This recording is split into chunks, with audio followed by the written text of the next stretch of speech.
Oi, gente, bom dia, tudo bem com vocês? Hoje é dia 16 de fevereiro de 2025, tá? Eu estou fazendo uma aula gravada, porque seria um aulão de domingo, mas até agora não apareceu ninguém.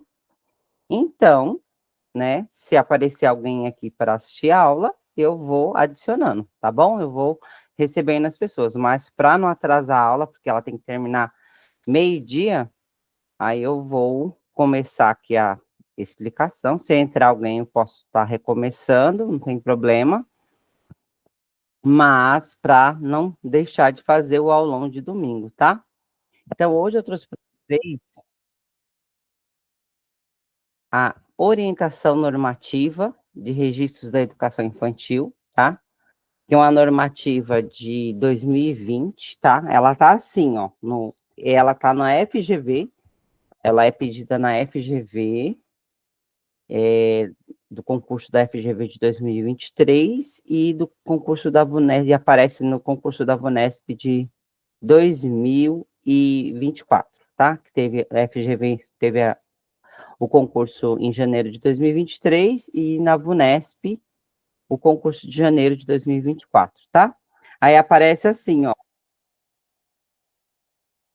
Oi, Adma, bom dia, tudo bem com você? Eu pensei que ia ficar. Oi, Adma, tudo bem? Adma, bom dia. Adma? Oi, professora, bom dia. Tá Tudo me bem? escutando? Tudo bem? Então, Tô. eu já tinha começado a gravação aqui, porque não tinha entrado ninguém, e eu fiquei preocupada com o horário, tá? Mas aí eu Tá bom. recomeço novamente, não tem problema, né? Já estava apresentando o conteúdo. Pelo jeito, vai ficar só nós duas. Se for entrando outras pessoas, eu vou recebendo e vou dando seguimento, tá bom? Tá bom. Uhum. Aí o que a pessoa perdeu, ela vê na gravação depois. Então, eu trouxe hoje, são dois documentos, a orientação normativa, certo, de registro da educação infantil, que eu estava explicando agora, na gravação, já está gravando, tá bom?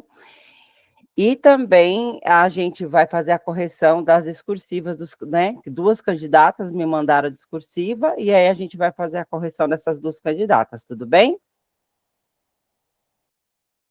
Certo? Certo, professora, obrigado. Então, tá bom.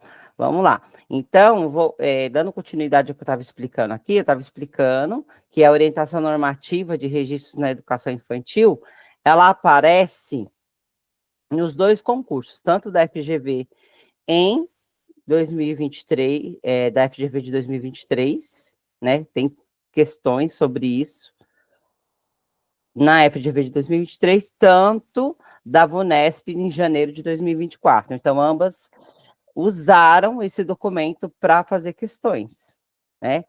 Não usaram para a discursiva, mas usaram nas questões objetivas. Então, nós vamos estudar esse documento hoje e no final aqui a gente vai responder as questões que caíram no concurso, tá bom? Vamos lá. Aí, vamos continuar aqui. Essa orientação normativa de registro, ela regulamenta, fala sobre todos os registros possíveis, todos os registros que a SME, que é a Secretaria Municipal de Educação, orienta as escolas, orienta os professores a realizarem nas escolas, né? Tanto é que são orientações, né, que a gente segue, né, e cada escola tem um ritmo, cada escola tem uma realidade, por isso que são orientações, tá? Mas esses registros são feitos tanto na rede direta quanto na rede parceira, tá bom? Porque a documentação é a mesma para as duas redes, tanto a mesma rede, só que nas escolas diretas e nas escolas conveniadas, tá? As parceiras. Vamos lá. Então, a partir da multiplicidade de instrumentos de registros. Eu estava, antes de você chegar, eu estava falando, né? Como é que aparece lá aqui no edital? Aparece assim, ó. São Paulo, SP, né? Esse aqui, ó. Esse aqui é o edital, tá, gente, da FGV, certo? Então, aparece desse jeito aqui, ó, Orientação Normativa de Registros na Educação São Paulo, né, SP, que é um documento institucional, Orientação Normativa de Registros na Educação Infantil, ponto, São Paulo, 2.sme, /COPED 2020. Aparece tanto no edital da FGV, quanto no edital da VUNESP, tá? Que aí eu fico sempre aqui de olho nos dois editais, né? O que tem de comum entre os dois eu vou trabalhando e estou dando mais peso para o edital da FGV, porque o próximo concurso aí vai ser de PEIF, porque o de PEIF já teve, né? Bom dia, Josefa. Ai, que bom, pelo menos 2 alunas nessa aula, gente. Ai, primeiro eu pensei que eu ia ficar sozinha, né? Oi, Josefa, tudo bem? Que alívio. Aí a gente está aqui, Josefa, falando da orientação normativa de registro na educação infantil, né? Que é um documento que caiu nos dois editais, tanto da FGV quanto da VUNESP, tá? FGV 2023 e VUNESP 2024. Vamos lá.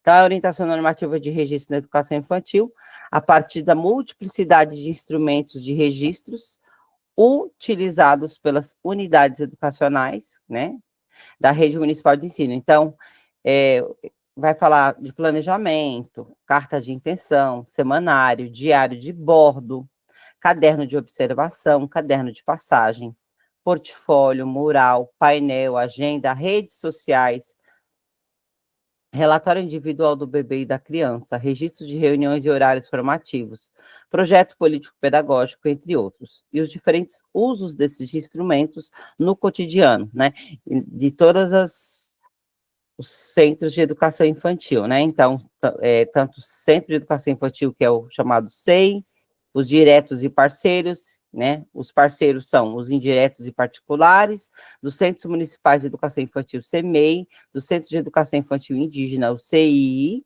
das Escolas Municipais de Educação Infantil, EMEI, das Escolas Municipais de Educação Bilíngue para Surdos, EMEBs. Fez-se necessária a elaboração de orientação normativa que trata de registros na educação infantil, tá? Lembrando que a LDB traz sobre essa questão, né, da avaliação na educação infantil, que é feita a partir de registros descritivos, tá? Relatórios descritivos, tá lá na LDB, tá bom? E essa orientação normativa, ela só existe amparada com os documentos institucionais nacionais, tá? Sempre lembrando isso, sempre frisando isso, tá, gente? Ó, eu vou falando, como é muita coisa, a gente tem 2 documentos. A gente tem esse da normativa, que trata dos registros da educação infantil, quanto a gente vai fazer a revisão duas candidatas mandaram a discursiva. E aí eu trouxe para fazer uma análise aqui, né, dos pontos que elas acertaram, dos pontos que elas precisam melhorar, né? E aí a gente, então, vou dando conta aqui desse conteúdo, e no final a gente vai fazer análise dessas discursivas, que eu acho que ajuda vocês, né, direciona vocês para uma escrita melhor, tá? Acabei de te mandar mensagem sobre a discursiva. Você me mandou, aí eu posso analisar a sua também ao vivo também, tá? Deixa eu olhar aqui, aí eu pego e copio, deixa eu ver. Faz o seguinte, tá, vai passando a limpo, e aí você me manda, aí a gente analisa aqui junto, não tem problema, eu copio, colo aqui, aí eu já coloco como uma terceira opção de análise, não tem problema não, tá bom? Eu sei que é corrido. Gente, oi Fernanda, Kelly, tudo bem com você? Estamos aqui, né, na nossa batalha, no nosso aulão de domingo, né, dando continuidade a que a gente está falando sobre a questão dos registros, né, do documento, a orientação normativa que trata dos registros na educação infantil, tá? A gente está aqui nesse slide 2, e aí vamos ver o que trata aqui. Ó, então, esses registros, né, ele trata o quê? Da produção diária e permanente. A produção diária e permanente de registros deve superar o mero cumprimento burocrático para avançar no sentido da potencialidade formativa, né? Então, não é só para preencher papel, né? Ele tem um objetivo aí, né? Esses registros, eles subsidiam, né, a nossa prática, né? Eles servem para a gente poder pensar sobre a nossa prática, serve para historicizar os momentos vividos pelas crianças nas unidades escolares. Então, eles têm grande relevância para a rede, né? É o meio pelo qual se faz a avaliação da educação infantil de acordo com a normativa número 1 de 2013, né? Então, que a gente também vai tratar, porque essa orientação normativa de registro na educação infantil, ela é um documento melhorado, um documento mais completo, né? Que cita a normativa de avaliação na educação infantil, que é a de 2013, na normativa número 1, né? E aí, esse documento aqui de 2020, né? Esse documento, ele amplia essa visão aí dos registros, da importância desses registros na educação infantil, tá?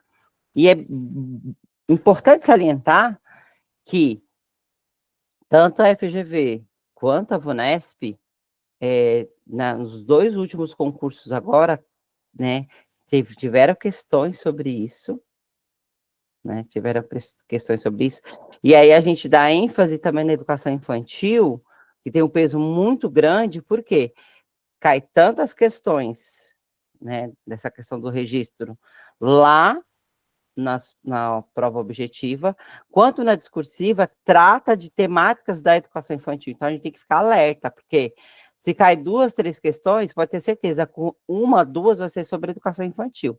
Então, o candidato, ele tem que ser entendido, né, dos documentos da educação infantil de SME, da Rede Municipal de Educação da cidade de São Paulo, porque tem um peso muito grande nas provas, tá?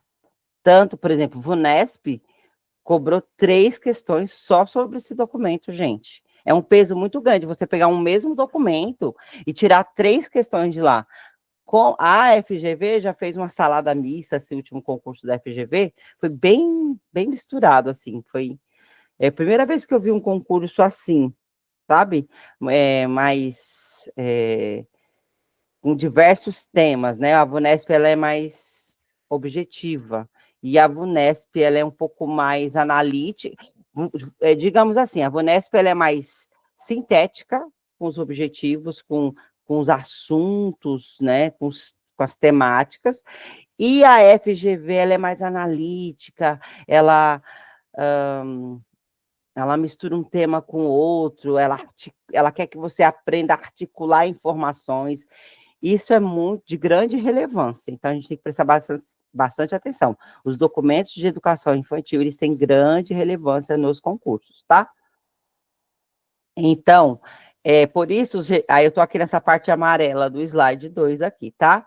Por isso, os registros devem ser considerados como instrumentos reveladores das práticas cotidianas e como recursos pedagógicos para a ressignificação dessas práticas, né? Então, ele tem aí não é só para preenchimento de papel, não é só para as exigências de SME, as exigências dessa secretaria, mas trata-se também de uma forma que a gente tem de através desses registros, a gente pensar na nossa formação, ressignificar as nossas práticas, tá? Os registros do cotidiano da UE são elaborados pelo professor, pela professora, a partir da observação e da escuta de bebês e crianças, bem como da sua prática pedagógica, sendo também subsidiado pelas informações obtidas nas reuniões e nos encontros formativos, coordenados pela equipe gestora, né? Então, como eu falei para vocês agora, essa rede, eu tô nessa rede há 25 anos, gente, e assim, eu já aprendi muito, eu tive excelentes coordenadores, tá? Inclusive, uma delas que foi minha coordenadora de 2008, 2009, lá no Mitico, né, a Raquel Franzin. Ela está trabalhando agora no MEC, só para vocês terem noção. E, assim, é uma rede que vai construindo os próprios documentos e é uma rede, assim, pesquisadora. Esses documentos foram construídos por todos nós, professores, né? Teve aí mãos não só lá da secretaria, mas de todos nós. Eu participei dessa história, né? Antes, esse documento aqui é recente. Em 2009 nem se falava de currículo na educação infantil, né? Não, e aí essas ideias foram surgindo, né? Eu participei da transição da secretaria, o primeiro concurso de PDI, eu entrei em 2004, né, eu prestei o concurso em 2003 e entrei em 2004, e tinha acabado de fazer essa transição da assistência social, né, que o SEI, que era a creche, passou para SME. Então, esses documentos, eles são muito recentes. Esses documentos foram sendo construídos e ainda estão sendo construídos. Então, essa questão dos registros, ela está se solidificando agora. Antes era xizinho, no começo, quando eu entrei, era de xizinho, você pouco escrevia. E eu acho bacana o que a rede faz da gente registrar, que é bom, é uma prática, né, além das formações que a gente recebe, e escrever aquilo que a gente observa, ao invés de só colocar, responder questões objetivas lá com o xizinho, o menino comeu, não comeu, come, não come, participa, não participa, não. Mas participa de que forma? Come de que forma? Né? Por quê? Aí a gente tem um olhar mais acurado, um olhar mais criterioso, né? A gente é um observador participativo crítico com relação ao aluno, às crianças e aos bebês, né? Certo? Então, aí eu vou para o último parágrafo desse slide, ó, pertinente também observar a possibilidade de utilizar o diálogo com as famílias. Eu vou baixar aqui um pouquinho, que na gravação sai meu olho lá para cima, mas é que eu estou com a telona aqui, que me ajuda bastante. Mesmo com óculos, às vezes eu tenho dificuldade de enxergar aqui na tela. Aí eu estou olhando aqui, eu acho que se eu colocar assim, ele fica melhor para mim. Peraí, deixa eu voltar aqui.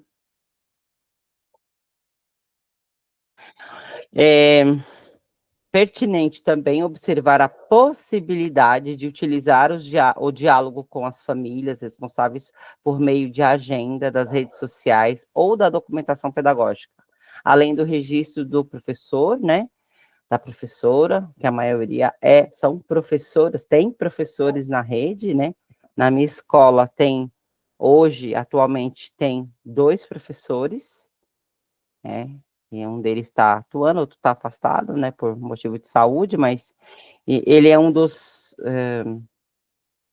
também tem o mesmo tempo de casa que eu, excelente professor, por sinal, as crianças e as famílias gostam muito dele, ele tem um ótimo trabalho com as crianças, tá? E assim, além desse registro, né, do professor com os bebês, as crianças, as famílias responsáveis, pode ser incentivada a produzir registros. Então, esses registros na educação infantil não é só pelo professor, não é só pela gestão, né? Quando se trata dos registros, você tem que pensar em todos os atores desse processo, sejam os professores, sejam as crianças, as famílias, a equipe gestora, tá? Então, esses registros, eles, né, resumindo essa página aqui, eles servem como instrumento para repensar a nossa prática, né, e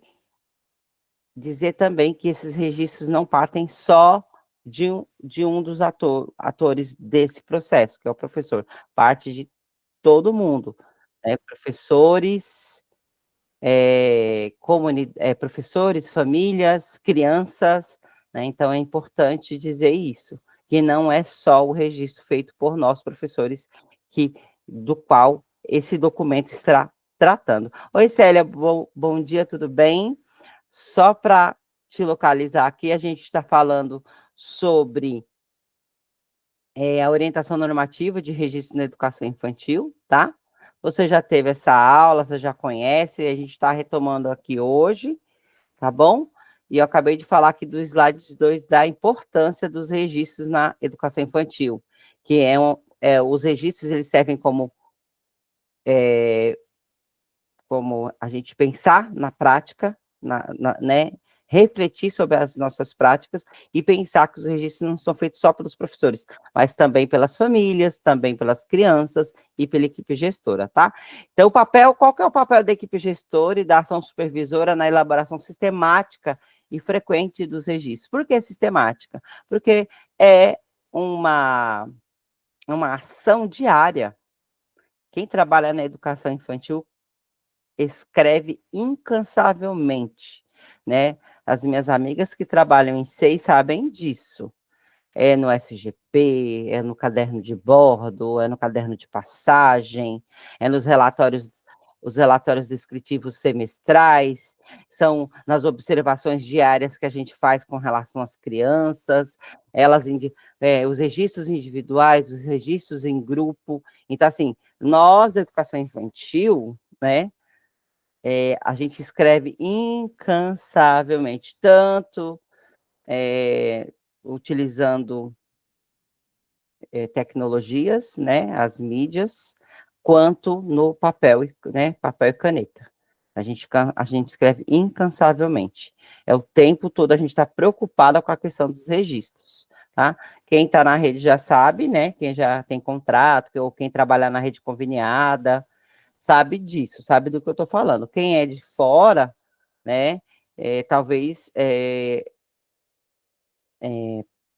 não sei qual a visão que a pessoa de fora, se bem que aqui todo mundo, a maioria já trabalhou na educação infantil, né? Então, qual que é o papel da equipe gestora, né, do supervisor? Então, os registros pedagógicos precisam comunicar o percurso e o processo das experiências vividas nas interações entre bebês e crianças.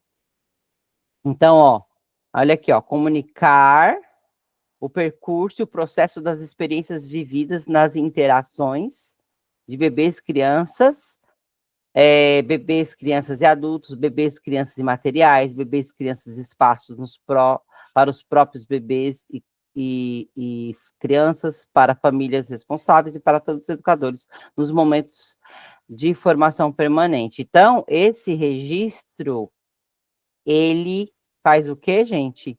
Ele serve para comunicar o percurso das experiências vividas nas interações da educação infantil. E aí são diversas, essas interações são diversas. Então, você pensa assim, como é que eu faço para gravar essa informação, né? Para facilitar a vida de vocês aqui. Já estou falando e já estou marcando a parte que você tem que, depois dessa aula aqui, sentar e copiar no seu caderno, né? Sentar e copiar no seu caderno. Você vai pegar aí, hoje, terminando a aula, vai almoçar, vai se divertir com a sua família, tudo, que eu também tenho um almoço, a minha tia vai vir aqui hoje. Aí você lá, às 9 horas da noite, o horário que a gente tem aula aqui, 9 horas da noite, das 9 às 10, você pega essa parte que está, ou só, se você tiver com pouco tempo, só essa parte que está sublinhado em preto, copiando o caderno, ou a parte toda em verde, copiando o caderno, tá? Por quê? Porque você precisa, você está assistindo e entendendo a aula. Aí, estudar de verdade, você consigo mesmo, tá? No silêncio, na concentração. Aqui você está assistindo a aula, entendendo o conteúdo, e aí, depois disso, você sempre tem que finalizar escrevendo a importância da memorização desse conteúdo. Você só consegue memorizar ele se você finaliza esses estudos escrevendo e, num outro momento, revendo esse vídeo, tá? Então, a repetição em diferentes contextos da mesma informação, tá? Então, por essa razão, agora eu estou na bolinha 2, tá, gente? Por essa razão, o papel da equipe gestora é fundamental para orientar, né? Então, primeiro, a importância desses registros. comunicar o percurso, o processo das experiências vividas nas interações. Segundo, né, a equipe gestora, né, precisa orientar, acompanhar, auxiliar o processo da elaboração desses registros pedagógicos, né, é papel da equipe gestora, certo? Então, aqui, gente, a gente já está estudando para responder possíveis questões que trata sobre esse tema, ou uma possível discursiva que caia sobre esse tema. De repente, cai um... como é que eu posso falar? Um tema lá, um estudo de caso, né? Uma professora observando as crianças em grupo, né? Como é que analise isso sobre aí dá lá um estudo de caso, dá lá uma cena de uma professora dando aula e observando as crianças, fazendo as anotações devidas, tal, analise essa cena de acordo com a normativa, né, com a orientação normativa de registros para a educação infantil 2020, de SME. Já é uma proposta de discursiva. Então, aqui, tanto pode cair lá um estudo de caso, quanto você pode, eles pedir para você relacionar, pedir para você discutir sobre a questão, citar um registro, e analisar aquele registro de acordo com a orientação normativa. Então, a gente tem que pensar, gente, que qualquer documento que está no edital, principalmente os documentos,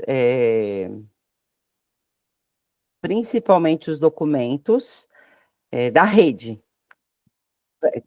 para cair como uma possível discursiva. Eu não descarto nada. Eu já falei para vocês isso, que eu não descarto nada. Então, todo documento... Oi, Fabiana, bom dia, tudo bem? A gente está falando sobre orientação normativa para registro na educação infantil, SME 2020, tá? Então, eu não descarto. Quando eu estou estudando para concurso, todo documento eu acho como possível de cair lá no edital eu acho um possível candidato, eu acho que assim, todo documento é um possível candidato para cair numa discursiva. Então, eu tanto treino, eu estudo aquele documento, tanto para responder questões objetivas, quanto para responder uma possível questão discursiva. Eu não descarto absolutamente nada, eu não pulo conteúdo, tá? Então, por isso que eu gosto de estudar paulatinamente, né? Um pouquinho por dia, eu acho muito mais fácil, eu acho muito mais proveitoso, porque aí eu consigo varrer o edital, e no dia da prova eu vi tudo, então pelo menos 70%, 80% daquilo que eu estudei vai estar na minha cabeça e vai me ajudar a responder as questões, tá? Então, aqui na terceira bolinha, no contexto anunciado acima, entende-se que é imprescindível a ação supervisora que promova encontros formativos entre as UEs, na perspectiva do currículo integrador da infância paulistana, que é um documento que a gente tem que visitar ainda, tá? Porque eu estou visitando primeiro os mais recentes, para depois ir para os mais antigos, porque os mais recentes acabam citando os mais antigos, tá? E aí é repetição da repetição, vocês vão ver, tá? Bem como para acompanhamento da elaboração dos registros pedagógicos de suas unidades. Então, os diretores, eles orientam, acompanham e auxiliam. E os supervisores se preocupam, né, com essa questão da formação, eles se preocupam em orientar os diretores, os coordenadores, em como direcionar esses tipos de registros, se esses registros estão seguindo as orientações da documentação da rede, né, dos documentos institucionais da rede, tá? Então, o supervisor escolar é o profissional que dialoga com diretores, assistentes de diretores e coordenadores pedagógicos, no sentido de fortalecer o acompanhamento do processo de elaboração dos registros pedagógicos das professoras por parte desses gestores. Gente, se tiver alguma dúvida, joga no chat aqui, tá? Por exemplo, surgiu alguma dúvida desse slide. De repente, eu estou falando que nem uma metralhadora e você não está entendendo nada, né? Eu estou falando 1 quilo, e de repente você não está entendendo 1 grama, Leila, que você quis dizer com isso? Leila, nesse primeiro parágrafo, você pode explicar melhor? Eu não entendi? Sem problema nenhum, tá bom? Pode. Como a gente tem bastante conteúdo, eu tenho que tomar cuidado com o tempo. Mas manda aí no chat que a gente vai, ou se não, se surgir perguntas ao longo, vai anotando e a gente faz uma discussão no final, no meio da aula, não tem problema não, tá? É porque é muito conteúdo e a gente tem que dar conta, tá? Aí agora vamos aqui para o quarto slide. Ó, o trabalho da equipe gestora nos horários formativos deve contemplar pautas com referências teóricas que ofereçam subsídios para que os professores exercitem a escrita, a leitura e a reflexão de registros sobre a prática cotidiana, né? Então, esses horários de formação, esses horários formativos, eles devem, né, subsidiar, né, oferecer esse subsídio. Pode falar, alguém abrir o microfone? Pode falar, tá? Ó, ofereçam subsídios para, né, para que os professores possam fazer essa reflexão, possam pensar sobre sua prática, como, de fato, fazer a escrita desses registros, tá? Então, a gente quem é de SEI, né, tem o PEA, que é o Projeto Especial de Ação, quem é de EMEI faz a GEIF, que é a Jornada Especial Integral de Formação, né, faz a GEIF, e na GEIF também dentro da GEIF tem o PEA, que trata, né, dessas temáticas. Então, os momentos de formação, então, os registros na educação infantil, eles servem como subsídio lá para a gente pensar a nossa prática, para a gente pensar em como a gente pode prosseguir com o nosso trabalho, tá? Então, a equipe gestora também precisa, eu estou na segunda bolinha aqui, a equipe gestora também precisa elaborar devolutivas regulares e sistemáticas por escrito, para professores, quanto ao seu trabalho, aos seus registros, porque a devolutiva por escrito historiciza o processo, olha que bacana, ó, a devolutiva por escrito, né, feita pelos gestores, historiciza o processo de acompanhamento da elaboração dos registros docentes por parte da equipe gestora e também porque, vou colocar aqui outra cor, ó, para a gente poder ir. Porque o registro, né, docente, o registro docente é um grande instrumento para a sistematização e organização dos conhecimentos.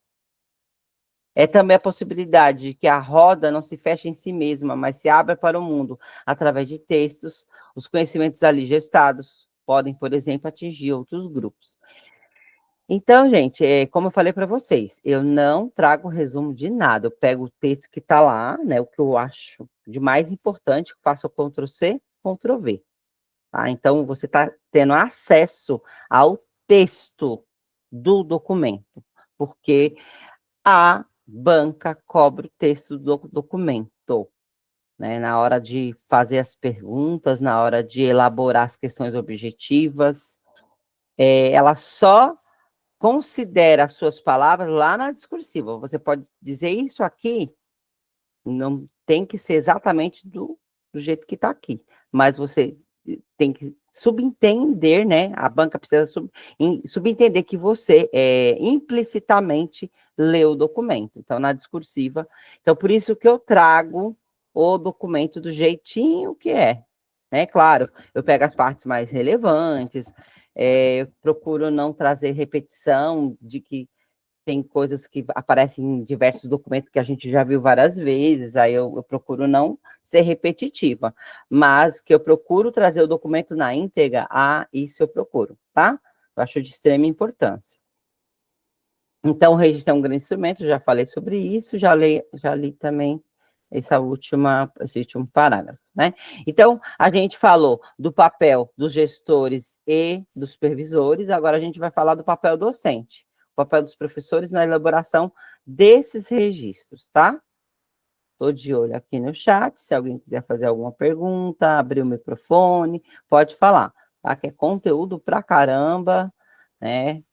E temos que ser incansáveis, tá? Então, deixa eu aumentar só mais um pouquinho aqui para eu poder ler. Deixa eu ver aqui. Só diminuir um pouco. Tá. Os registros docentes sobre o planejamento das atividades, brincadeiras, experiências e projetos, então, né, a serem ofertados aos bebês e às crianças sobre a observação e escuta de bebês e crianças e sobre a avaliação das aprendizagens e do desenvolvimento de bebês e crianças, representa uma condição sine qua non para um trabalho qualitativo na educação infantil. Então, os registros é uma forma de qualificar o trabalho docente na educação infantil. Além de historicizar os momentos vividos, as experiências vividas, né, pelas crianças, e além de historicizar as interações vividas pelas crianças com os diversos, através de diversas interações, criança-criança, criança-adulto, criança-ambiente, né, ele também qualifica o trabalho do professor, da professora na educação infantil, tá? Então, olha aqui, né? Então, ele, além de historicizar, ele qualifica, né? Então, aqui, ó, representa uma condição sine qua non para um trabalho qualitativo, tá? Então, o que eu estou falando aqui? Eu estou tentando colocar a mesma coisa em outras palavras, por quê? Lá no dia da discursiva, se cair alguma coisa sobre registro, você conseguir puxar né, o mais rápido possível lá do seu cérebro palavras similares, semelhantes, para que você consiga fazer uma boa discursiva, tá? Os registros se configuram, agora eu estou aqui no segundo parágrafo, tá? Os registros se configuram como um caminho possível de construção de memórias e de desenvolvimento profissional em que o professor, né, a professora, é autor e narrador de sua própria prática. Então, além de historicizar os momentos vividos, qualifica o trabalho docente, né? Cria memórias, certo? Quando você historiciza, você está criando memórias, certo? Nesse sentido, cabe ao coordenador pedagógico acompanhar, orientar e auxiliar a produção dos registros docentes, de modo que esse seja a expressão da intencionalidade docente, tanto no momento do planejamento, quanto no momento de registrar o cotidiano pedagógico de sua turma, e o percurso de desenvolvimento e aprendizagem dos bebês e das crianças, né? Então os registros, eles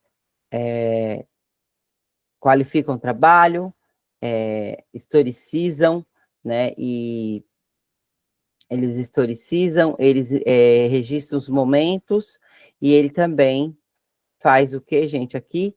Ele revela, né, nos registros, a intencionalidade docente, porque o currículo na educação infantil, como já foi dito em outras aulas, principalmente com o currículo da cidade educação infantil, é um currículo flexível, é um currículo que tem como bojo, tem como centro a criança e suas experiências dentro das unidades. Mas essas experiências, elas têm uma intencionalidade por trás, que é feita pelos professores, né? E aí, essa intencionalidade, ela tem que aparecer ali nos registros, essa intencionalidade docente, tá? Então, esse registro é de extrema importância, porque ele faz com que a gente pense a nossa prática docente, historiciza e guarda memórias dos momentos vividos, qualifica a nossa prática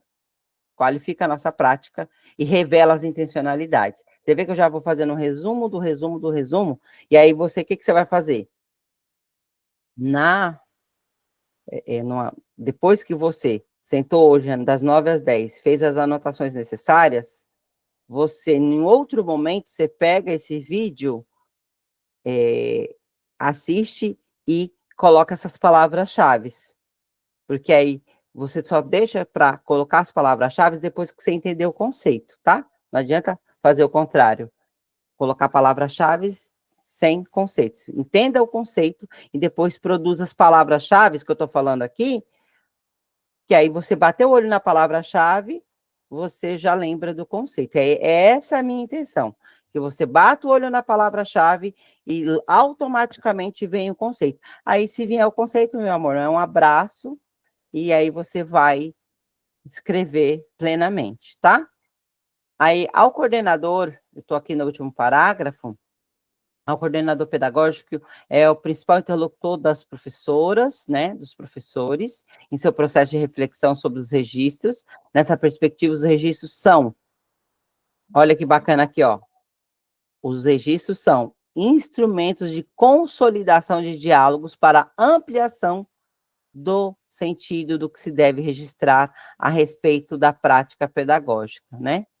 Então, ó, é um instrumento de consolidação de diálogos, né? Então, você está lá na formação, você está lá no PEA, no horário do PEA, no seu horário de formação, dialogando, né? Conversando, refletindo com criticidade sobre a sua prática, fazendo uma reflexão das suas práticas.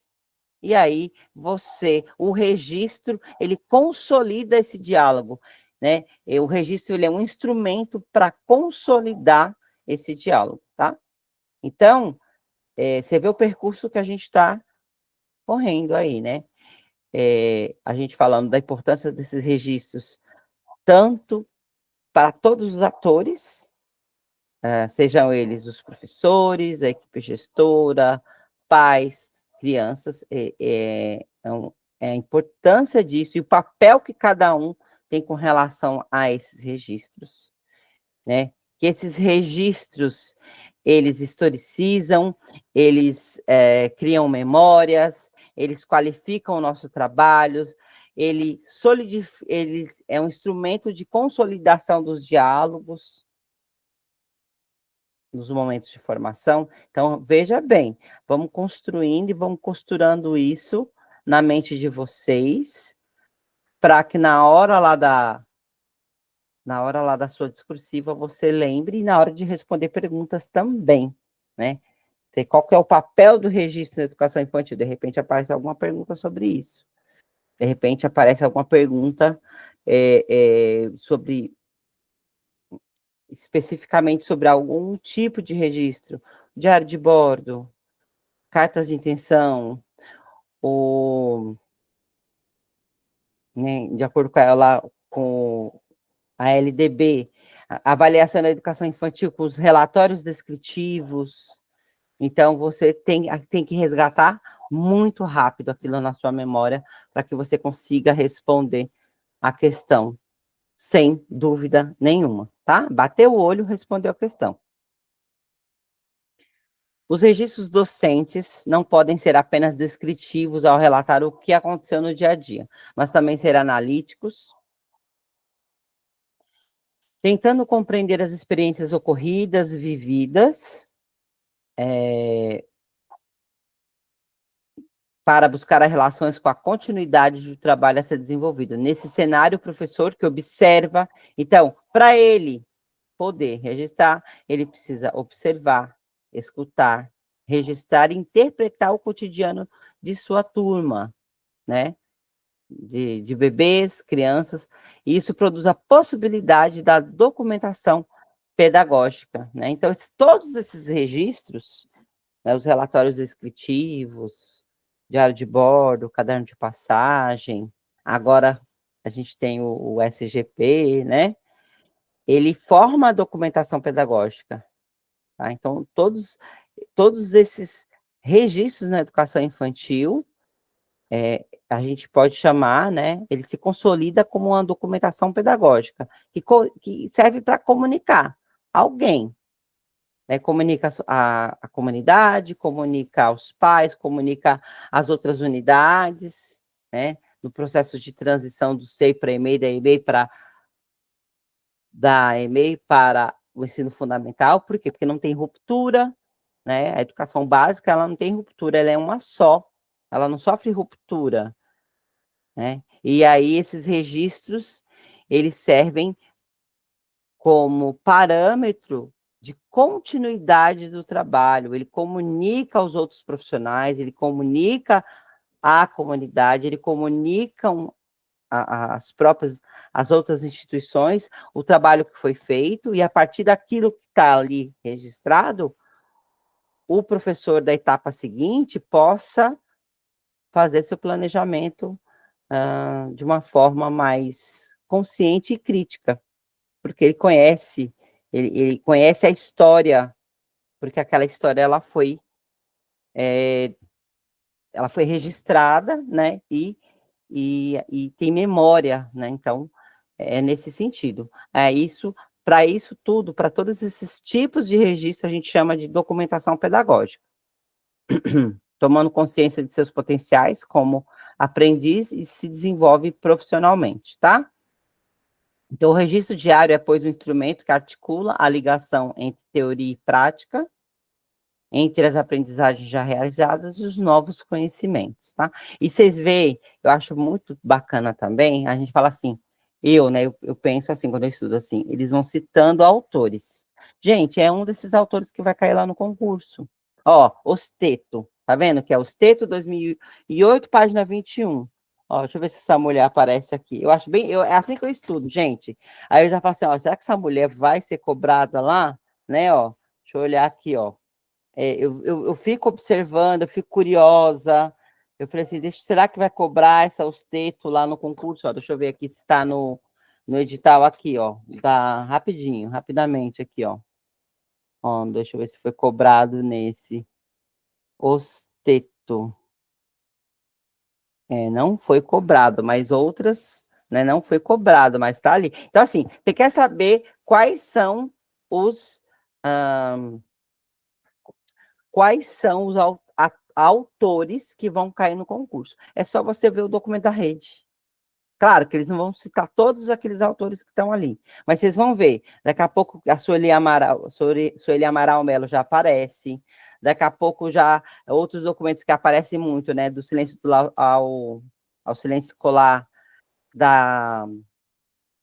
Ajuda a lembrar aí, gente, o pessoal que era da mentoria 3 aí, do silêncio do lar, o silêncio escolar, qual é o nome da autora? Que aparece sempre, e esses autores são citados nos documentos. Então, é isso que eu olho, eu gosto de olhar, quando tem o documento da prefeitura, eu gosto, tem esse documento aqui, essa normativa, e lá na bibliografia, ou no próprio texto mesmo, né? E ver se esses autores aparecem com muita frequência. E aí eu vejo assim, então esse autor aqui é citado muitas vezes, foi citado nos 2 últimos editais, então a gente fica, Paulo Freire já é carteirinha carimbada, né? Aparece em tudo. Aí você tem Libânio, que aparece o tempo todo, né? Aí você tem a Sueli de Mello Amaral, aparece. Então a gente fica sempre de olho. Então, esses autores que vai sendo... Por quê? Os documentos, gente, além de ter que respeitar os documentos nacionais, os documentos institucionais federais, eles citam os autores, porque eles precisam se embasar em alguma coisa. Então, uma coisa, quando você está... Por isso que eu gosto de estudar começando pelos documentos, que quando você começa pelos documentos, automaticamente você está estudando os autores também. Porque não tem uma coisa tá relacionada à outra. Não tem como separar o joio do trigo, tá junto ali, tá articulado as informações, tá? Então, a gente falou sobre a importância dos registros, né, que todos esses registros ele compõem a documentação pedagógica, que eles servem para pensar na prática, valorizar a prática, historicizar, memorizar, o papel da gestão, da supervisão do professor nessa questão dos registros, tá? Então, o resumão de tudo até agora foi isso, tá? Aí, gente, é cansativo mesmo, tá? Mas depois tem umas questões no final para a gente poder responder, tá certo? Deixa eu ver se a menina mandou. Você mandou, tá? Deixa eu ver, tem uma que mandou, deixa eu ver se tem mais outra. Tá, uma mandou aqui, aí eu pego e jogo aqui pra gente. Eu fiz 2 me mandaram, a discursiva, e aí eu já está analisada, e mais uma que me mandou, eu jogo aqui, e a gente já faz uma análise ali na hora também, sem problema algum. Tá, que bom que teve discursivas para a gente fazer análise, que aí é da outra, depois das 10. Das 10 às 10h10 a gente vai fazer um intervalo, 10h10 a gente retoma para poder dar continuidade, tá? Se eu não conseguir, você vê que é muito conteúdo, e aí vai ficar uma horinha para a gente fazer uma análise das discursivas, tá bom? Então, aí, a gente falou sobre a importância dos registros, sobre a ótica da gestão e da supervisão, sobre a ótica do professor, agora sobre a ótica da criança, né? A importância dos registros feitos pelas crianças, tá? A importância do registro sob a ótica da criança. Então, quando os registros do bebê e da criança ganham visibilidade, envolvendo também a sua participação, há uma valorização de suas vozes e de seus olhares. Tá amarelinho, copia no caderno, beleza? Tá amarelinho, tá destacado, tá? O texto está em evidência aí para você, copia no seu caderno. Tá cansada para colocar com suas próprias palavras, tá cansada para fazer um mapa mental? Copia, tá? O fato de copiar, o cérebro já entende que é muito importante, tá? E a reiteração do compromisso estabelecido com suas aprendizagens, com suas formações, como sujeitos e com suas potências de saber. Então, quando a criança registra, né, você dá visibilidade, né? Então, seja na hora do desenho, seja você tirando foto das crianças, gravando, filmando, né? Então, uma gama de possibilidades de registros que podem ser feitos sob a ótica da criança, né? Gravar elas brincando, gravar elas individualmente, fotografá-las brincando, sempre no espontâneo, sempre considerando a espontaneidade de crianças e bebês, tá? Não é fazendo pose, não é mostrando a mão cheia de tinta, nada disso. É ver como ela se comporta quando vê tinta e papel, é ver como ela se comporta quando vê diversos cantinhos organizados, quando ela vê diversos os espaços organizados através dos cantinhos, né, de temáticos. Então, é isso, não é aquela fotografia para sair bonito na foto, não. É uma fotografia, é uma gravação, é um registro espontâneo que registra os processos de desenvolvimento dessas crianças. Podem construir, então, a isso, né, podem construir uma memória repleta de significados. A participação de bebês e crianças na elaboração dos registros não pode se restringir a uma entrevista no final do semestre ou a situações esporádicas, mas uma prática incorporada no cotidiano, por exemplo, durante a discussão de uma história, na realização de entrevistas com as crianças e entre elas, na investigação de algum acontecimento novo trazido pelos bebês ou pelas crianças, na explicação entre as crianças sobre um fato e em outras situações, ou seja, as narrativas infantis cotidianas. Gente, olha que interessante para você. Aqui é uma dica de discursiva, né? Ó, olha que interessante aqui, ó. Acho bem interessante. Ó, tudo isso aqui, que tá de roxo, pode ser substituído. Aí você, por exemplo, meu Deus, só falta um pedacinho assim para eu terminar esse parágrafo. Não cabe mais nada. Então, aí, e você quer dizer tudo isso aqui. Aí você substitui por 3 palavrinhas. Olha que interessante. Olha que interessante. Tudo isso de roxo pode ser substituído por essa parte em amarelo.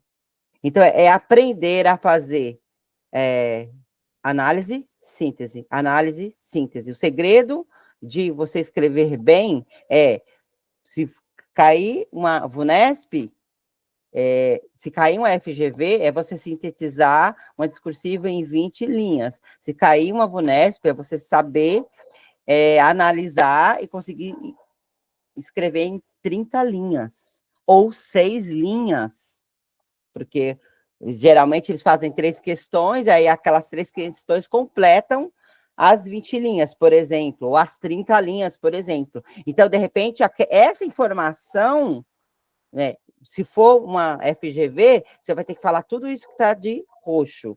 E se for uma VUNESP, você vai ter que falar essa parte... Não, se for uma FGV, você vai falar só essa partezinha aqui, ó, narrativas infantis cotidianas. Lá, porque você só tem 6 linhas, e aí pediu para você analisar, você analisou e teve que substituir por tudo isso aqui, por narrativas infantis cotidianas. Ou fazer uma coisa, dar exemplos. Aí você teve que dar exemplos, você teve que colocar toda essa parte roxa. Então, é um processo de análise, síntese, análise, síntese. Você tem que aprender a fazer isso. E para aprender a fazer isso, tem que ter acesso ao texto. Não dá para, não é na sorte, não é escrevendo qualquer coisa, não é floreando com qualquer flor. Né? O que eles estão pedindo, é falando o que eles querem ouvir. Tá bom? Tudo bem, gente? Até agora, tá com sono, pega um café, já coloca do lado, tá? Eu já tomei uns 3 goles de café hoje. Porque, né, eu tô acordado desde as 4, porque eu tava preparando aqui as atividades, tudo. E aí eu tenho que estar, né, desperta. Vamos lá, vamos continuar aqui, tá? Tudo bem? Vocês estão me escutando? Estão vivas aí? Prontas para o aulão? Ainda até, ó, 1 hora já foi do aulão, hein? Você vê como passa rápido? Passa bem rápido. Se fosse da semana, eu já estava dizendo, né, tchau, mas só que não, hein? Tá, gente? Vamos lá, então esses bebês, os bebês especialmente a partir de 1 ano, e as crianças podem produzir filmagens e fotografias com manuseio de celular, tablet ou câmera digital, sobre alguma proposta ou descoberta que acreditam ser importante para si ou para o grupo. Aí você vai me perguntar, mas e agora com a proibição dos celulares? Se tiver lá no PPP, no Projeto Político Pedagógico, e se tiver lá no seu planejamento de que o celular é para fins pedagógicos, pode, amor. Está escrito na orientação normativa, tá? Então, você não pode você mandar o WhatsApp, não pode você bater papo, conversar, né, falar com familiar, não. Mas para fins pedagógicos, você pode. E olha, eu não duvido, eu não duvido, eu não descarto que eles vão fazer um tipo de pergunta dessa nos próximos concursos. Assim como o Caio pergunta sobre o ensino híbrido, né, por conta da pandemia, eu não descarto eles linkarem uma coisa. Olha, analise os professores, as crianças estavam filmando, os professores deram celulares para o MG2 filmarem as cenas da sala de aula, eles brincando, tal. Discuta isso de acordo com a orientação normativa que proíbe o uso de celulares. Eu não descarto, meu bem, eu não descarto. Então, a gente tem que ficar atento, tá? Porque tem a proibição, mas se a gente tiver amparado pela lei, né, seja lá no projeto político pedagógico, seja no seu planejamento, você citou que é para fins pedagógicos, você pode usar. Porque como é que você vai fazer os registros, os filmes, as fotografias? Você precisa estar respaldado. Coloca lá no CSGP, aquela semana você precisa fazer registros individuais, ou observações coletivas, coloca lá no seu planejamento. Porque se alguém pegou você com o celular na mão, bom, é para fins pedagógicos, está aqui no meu planejamento. Aí o diretor pode ser questionado, olha, os seus funcionários estão com o celular na mão, olha, está no projeto político pedagógico de que o celular vai ser usado para fins pedagógicos. Então, certo, gente? Beleza, gente? Com relação a isso, ó, acabou de sair do forno a orientação. Mas a gente tem que tá lá escrito. E para fins pedagógicos, sim, pode usar, tá? Então, eu estou na segunda bolinha aqui do slide 8. Ó, eles podem também gravar os espaços escolares, as interações com os colegas, que se configuram. Isso também serve, não é só para SEI, serve para EMEI, serve para EMF, tá? Serve para todas as nossas unidades escolares, tá? Vai que você vai prestar o fundo de 2 e cai um negócio desse, né? Tá? Eles podem também gravar os espaços escolares e as interações com os colegas, que se configuram como registro, e podem revelar fatos e observações não perceptíveis à visão do adulto, e podem também contribuir para a construção da memória de sua infância. Olha que lindinho, gente, vai escrever na discursiva. Ó, que romântico, olha aqui, ó. Olha, gente, por quê? Esses registros podem contribuir para a construção da memória de sua infância. Olha que lindo, você colocar na discursiva, copia no seu caderno, viu? Olha, sabe o que eu vou falar? Eu estou dando lição de casa. Eu acho que eu vou começar a cobrar fotografia dos registros que vocês estão fazendo no caderno de vocês. Para eu pegar quem não está fazendo lição, hein? Viu? Tá? Então, os desenhos, então, outras formas de registro. Os desenhos, as colagens e outras manifestações expressas pela arte também são reveladores sobre a visão que bebês e crianças possuem do contexto, da escola, das pessoas com as quais interagem, da sua interpretação de mundo e dos seus sentimentos. Tá? Então, né, olha aqui, olha que lindo isso aqui, gente.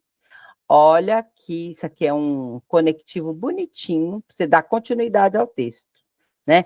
Você disse tudo isso aqui, você disse tudo isso aqui, e aí você substituiu por 2 palavrinhas, para você não repetir de novo, e os desenhos, as colagens, tal, você substitui por, nessa perspectiva, é um conectivo que está substituindo todo o parágrafo anterior. Aí já estou dando dicas aí de discursiva para você. Aí agora você está entendendo a aula, mas você retoma esse vídeo, tá? Para você também saber que o conectivo, ele serve para substituir, né? Ele está ali, no lugar da ideia anterior. Então, diante de tudo isso que eu falei, quer dizer, nessa perspectiva que eu falei, considerar o ponto de vista dos bebês e das crianças nos registros supõe uma ruptura de paradigmas adultocentrados, implicando em mudanças nas práticas pedagógicas avaliativas e nos registros dos professores. Por quê? Porque o registro, ele deve ser consolidado sobre as diferentes óticas, dos diferentes atores que participam desse processo. Não pode ter só a ótica do professor, a ótica da família, tem que ter a ótica principalmente da criança, que a criança é o centro desse currículo, que é flexível, que é dinâmico, né? Que não é... O currículo da educação infantil, ele é flexível, ele é dinâmico, ele é contínuo, certo? Então, é um currículo que respeita essa faixa etária tão específica, tão peculiar, tá? Então, vamos lá, vamos continuar aqui. Agora, vamos para o slide 9. Aí, a gente falou da importância, né, desses registros sob as diferentes óticas, certo? A ótica do diretor, supervisor, coordenador, que é da gestão e supervisão, a ótica do professor, a ótica da criança. E aí a gente esse documento trata os tipos de registros que tem na educação infantil e que se consolidam como uma documentação pedagógica. Então, todos esses registros, todos eles, aqui, todos eles, né, eles se consolidam como documentação pedagógica, tá? E cai isso, viu? Documentação pedagógica, ele cai nos concursos, tá? Eu trouxe para vocês aqui 3 questões, a gente vai responder juntos, tá? Do concurso, não foi coisa inventada na minha cabeça, eu tirei do concurso, né, das últimas provas, para a gente poder responder. Porque a gente tem que treinar, né? A gente tem que ver o conteúdo e tem que treinar a questão. Ver o conteúdo e treinar a discursiva. É assim que se consolida, só assim que você vai conseguir aí, de fato, memorizar todo esse tipo de informação, tá, gente?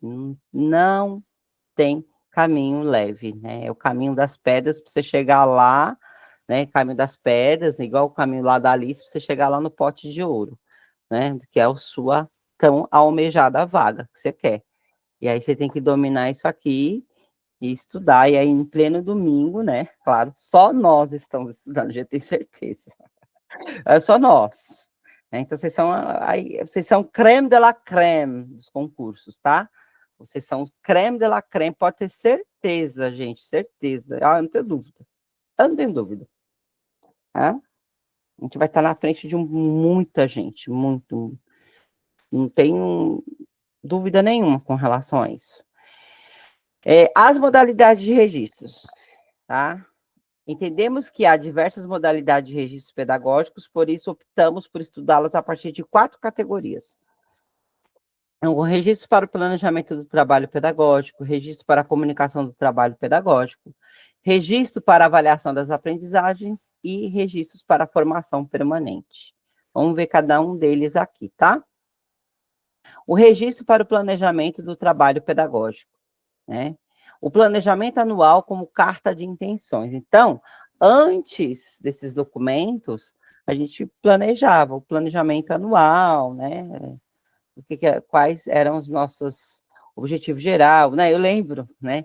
Quando eu comecei lá nos idos de 2004, e nós já estamos em 2000, 2000 que eu entrei na prefeitura em 2000, que eu me efetivei como professora PDI foi em 2004, né? Por ser o concurso de 2003. Lá nos idos de 2004, era xizinho, né? Era xizinho. Aí depois, né, a gente foi recebendo formação, né? Eles foram tentando mudar a mentalidade da rede e tentando trazer para a rede a importância dos registros, até porque está lá na LDB, né? Não lembro qual que é o artigo que trata sobre isso. É um dos artigos que trata sobre educação infantil e que a forma de avaliação, fala da avaliação da educação infantil, que deve ser a partir de relatórios descritivos. Só que aí a rede de São Paulo, ela amplia essa ideia, né, dos registros, não só registros descritivos, mas amplia essa ideia de registro. Tá? Então, esse registro para o planejamento, que antes era planejamento anual, hoje a gente chama de carta de intenções. Foi substituído pelo nome. Pensa assim, era planejamento. Aí, no planejamento, na época, tinha objetivo geral, objetivo específico, justificativa, metodologia, estratégia. Tinha tudo isso. Aquela coisa básica acadêmica mesmo, entendeu? Só que, se você considerar as especificidades, as peculiaridades dessa faixa etária, não pode ser uma coisa tão fixa. Por isso que chama carta, você tem intenção de fazer. Não significa que você vai conseguir, a rota muda. Com relação à educação infantil, a rota muda, gente. É outra pegada. Quem trabalha com educação infantil sabe que você vai lá, hoje eu vou dar aula sobre insetos, e você não consegue. Hoje eu vou dar, hoje eu vou falar, hoje eu vou ler essa historinha aqui, de repente o menino viu a formiga e quer falar sobre a formiga, e você muda a rota. É ou não é? Quem é da educação infantil, levanta a mão aí. É assim que funciona. Por isso que o currículo da educação infantil ele é flexível por causa das especificidades, por causa das características dessa faixa etária. Então, nesse sentido, o planejamento tem que vir como carta de intenções, tá?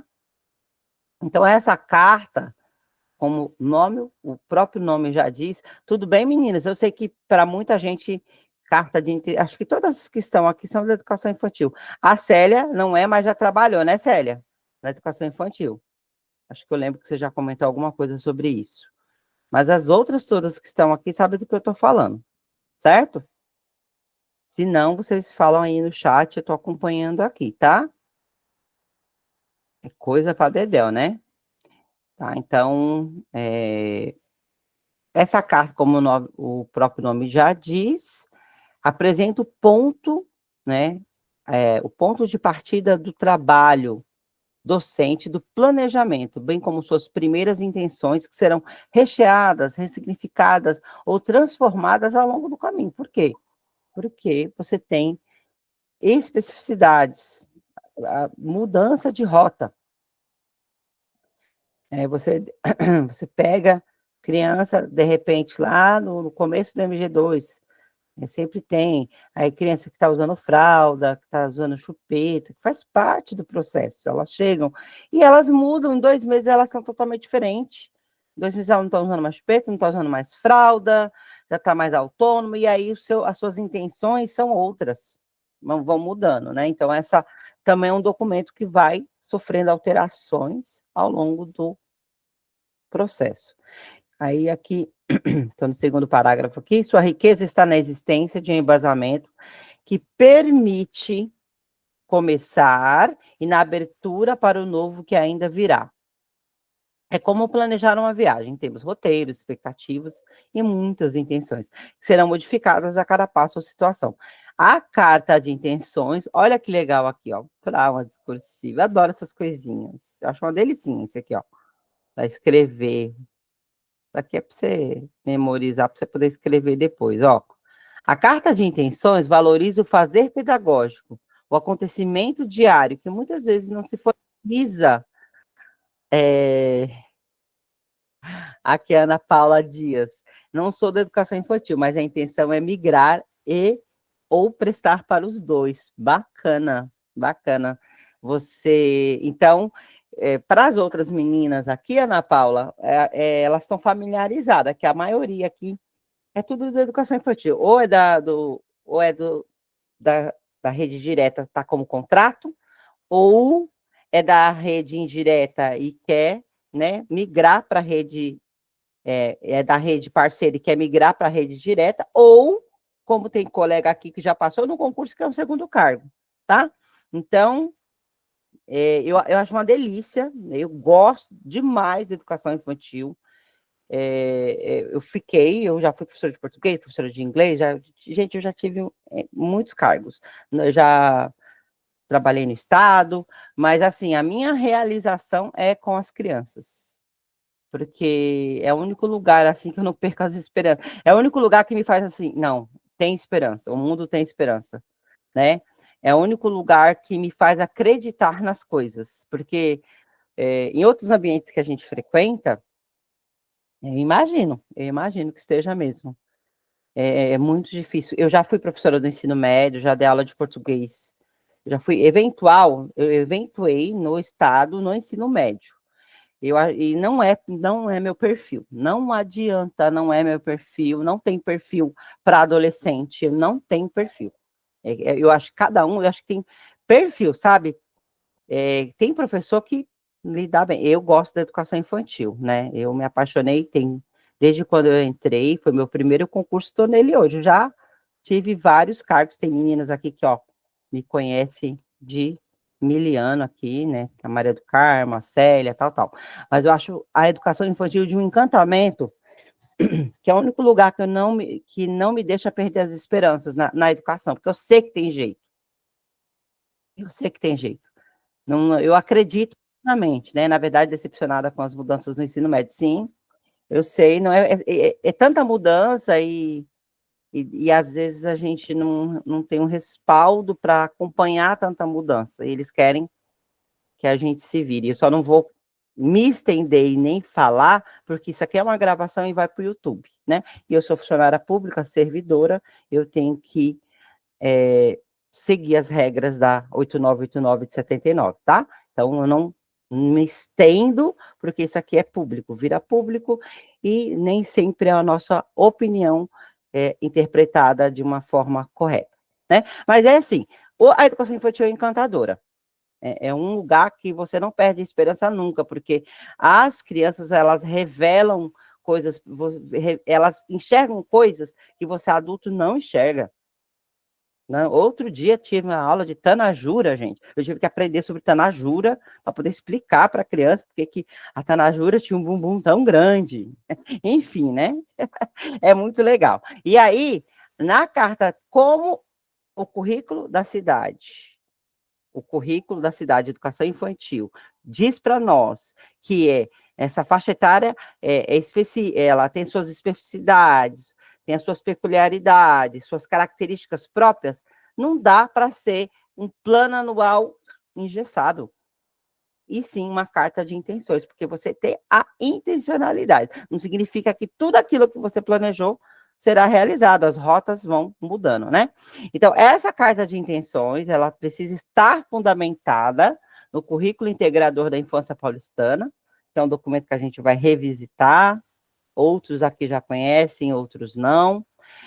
No tão famoso indicadores, que já vai aí para acho que uns 15 anos de indicadores de qualidade na educação infantil, eu faço parte dessa história, né? A qualificação desses documentos, eu faço parte dessa história, inclusive eu estou num dos livros aí que a rede fez para, depois eu vou mostrar para vocês, eu acho que está lá na escola. Do nada, gente, eu vi lá, bem no comecinho, no começo dos registros, no começo. Aí eu folheando, né, falando da história da rede e tudo, aí eu acho minha foto lá. Eu achei minha foto. Olha aqui, gente, eu tô famosa, tô na foto aqui da documentação. Por quê? É recente demais essa visão que a gente tem com relação à educação infantil. É recente demais, né? E a gente está ali construindo nós que estamos na rede direta, na rede parceira, a gente está construindo essa história, tá? Então, essa carta de intenções precisa estar fundamentada, né, nesses documentos. Ó, e é bacana, gente. De repente, eles pedem para você fazer uma discursiva sobre carta de intenções, aí você pode citar em quais documentos ela está fundamentada, né? Então, o currículo integrador, os indicadores de qualidade da educação infantil, o currículo da cidade, olha, ó, deixar aí a sua discursiva bem recheadinha, entendeu? Isso aqui, por exemplo, se tiver alguma coisa com relação à carta de intenções, você tem aí uma introdução aqui, ó que gostosinho aqui, ó, para você. Você tem aqui, isso aqui pode ser, vamos supor que caia alguma coisa sobre carta de intenções. Uma carta de intenção para você analisar, por exemplo. Aí você já começa introduzindo isso aqui, ó. A carta de intenção, ela é fundamentada no currículo integrador, em diversos documentos. Ah, mas não lembro de nome. Vamos supor que você está lá escrevendo e você não lembra de nome nenhum, né, desses documentos. Não tem problema, não. A carta de intenções está fundamentada em diversos documentos institucionais da educação infantil que trata dos processos educativos da educação infantil, ó, tá tudo certo, tá? É só rever a gravação e ou você copia o que tá verdinho aqui, ou você, aí só você lembrar, você vai ver, a Maria do Carmo já ouviu minhas vozes no dia do concurso, Célia também, ou você substitui, gente, é poder de análise e síntese, poder de análise e de síntese. Aqui é a professora de português falando, tá? Você não lembra do nome do documento, fala documentos da rede municipal de ensino que trata sobre educação infantil. Ponto, substituiu tudo, né? Porque a carta de intenção, ela não existe ao acaso, ela não existe ao léu, ela tem que ter uma fundamentação, tá? Assim como esse documento também tem que ter fundamentação, né? Tem respaldo na Carta Magna, que é a nossa Constituição, que é a lei principal do país, né, a lei base do país, documento nenhum, lei nenhum existe sem a CF de 1988, a LDB, que é o nosso documento principal com relação à educação. Então, assim, é isso, vai gravando essas coisas, e aí você não lembra o analítico, lembra do sintético, e aí você vai fazendo essa jogada, tá? Eu falo isso, gente, que isso é possível, isso é treinável, tá? Isso é treinável, treinável. Vamos lá. O conteúdo da carta de intenções deve ser a sinalização de projetos didáticos Então, ó, olha que bacana. O que tem que ter lá na carta de intenções? Deve ser a sinalização de projetos didáticos, experiências, atividades e brincadeiras que o professor quer proporcionar para os bebês e as crianças ao longo do ano, anunciando o que entende naquele momento como potência, a fim de que eles possam se desenvolver e avançar em suas aprendizagens, né? E eu ainda acrescento mais. Na carta de intenções, você citar que você leu os relatórios anteriores, né? Mediante os relatórios anteriores, mediante os registros dos processos vividos anteriormente pelas crianças, é possível proporcionar para os bebês, né, sabendo que eles já são capazes disso, disso e daquilo, proporcionar novas brincadeiras com desafios corporais, novas temáticas para a leitura de histórias. Então, percebe? A carta de intenção, ela não parte do zero, ela parte de outros registros. Ela parte de uma documentação pedagógica existente, e a partir dessa documentação pedagógica, seja ela os relatórios descritivos, fotos, filmagens, a descrição, né, individual de cada criança, e aí você vai fazer a sua carta de intenção para aquele ano, para aquela turma específica. Por isso que não pode ser um planejamento anual igual para todo mundo, igual para todas as turmas, porque cada turma tem as suas memórias, cada criança, né, tem um registro individual, tem um percurso individual que ela seguiu. Ela estava em grupo, mas cada um se desenvolve a seu tempo, né? Sendo respeitadas sendo respeitadas as necessidades, os desejos e as peculiaridades de cada criança dentro daquele grupo, tá? E aí, como enunciado, agora eu estou aqui na segunda bolinha, como enunciado, está presente aqui o conceito de projetazione, que é citado lá nessa orientação normativa de registro para a educação infantil, tá? Da pedagogia italiana, a mesma coisa que projeto, tá? Projetazione é como um projeto, mas que entende que o professor precisa estar atento ao que os bebês e crianças comunicam, ó. Então, essa projetazione não é qualquer projeto, né? É um projeto que parte, né, a partir do que você observa das necessidades, desejos, especificidades e peculiaridades daquele grupo, daquelas crianças, tá? Então, o que os bebês e as crianças comunicam, expressam, descobrem durante as experiências, as atividades, as brincadeiras e os projetos didáticos, porque essas informações podem e devem ser incorporadas ao planejamento docente. Aí eu lembrando aqui do meu filho, né? Quando ele estava na e-mail, eu achei muito bacana, que a professora no início do ano, ela observou que a turma tinha muito interesse por animais do fundo do mar. Eles falavam o tempo todo sobre isso, todo dia surgia uma conversa diferente sobre animais do fundo do mar. Foi aí que ela teve a ideia de fazer um projeto, né, na carta de intenção dela, ela colocou, né, que ela observou isso e que daí ela pensou em um projeto que tratasse sobre animais do fundo do mar. Gente, no final, teve uma exposição, né, sobre o fundo do mar, que assim, escola particular nenhuma chegava aos pés.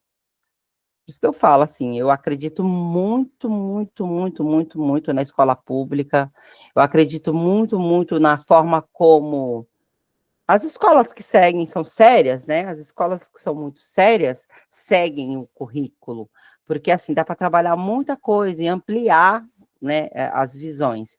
E aí até hoje eu tenho isso, gente. Até hoje ele tem atividades aí que eu guardo, né? Sou uma mãe coruja, mãe boba, eu guardo. E aí é muito legal. E assim, se você pedir para ele falar até hoje, ele lembra. Ele lembra do processo, ele lembra dos animais, ele sabe falar sobre eles, do tanto que aquilo foi marcante, né? Então, é essa projetazione, né? São esses projetos que são pensados a partir da ótica das crianças, a partir da necessidade daquilo que eles comunicam. Tudo bem, gente, até aqui? Você que está falando muito, mas ó, até 10 horas tem chão, tá? E 10 horas a gente dá um intervalo, vocês vão lá, tomam um cafezinho com um pão de queijo, que sei que vocês compraram hoje, um bolinho feito pela mamãe, né? Um bolinho de fubá, né? Quem mora com a mãe, quem sabe fazer bolo, que eu sou péssima. Mas ainda bem que eu tenho a Regina aqui, que é minha vizinha, que ó, faz um bolo maravilhoso. Aí vocês tomam um cafezinho e a gente retoma e continua, tá? Aqui, ó, vamos lá. Então, essa ideia de projetazione, eu não sei falar como é que é italiano, vou lá, projetazione, tá? Pode ser compreendida a seguir.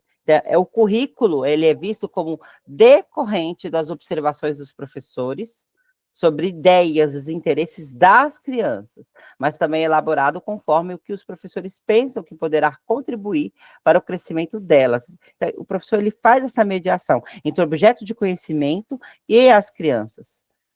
O professor, hoje, gente, ele tem um papel, dá a impressão que o professor não é como é que eu posso falar? Não tem papel central no curso, ele tem sim.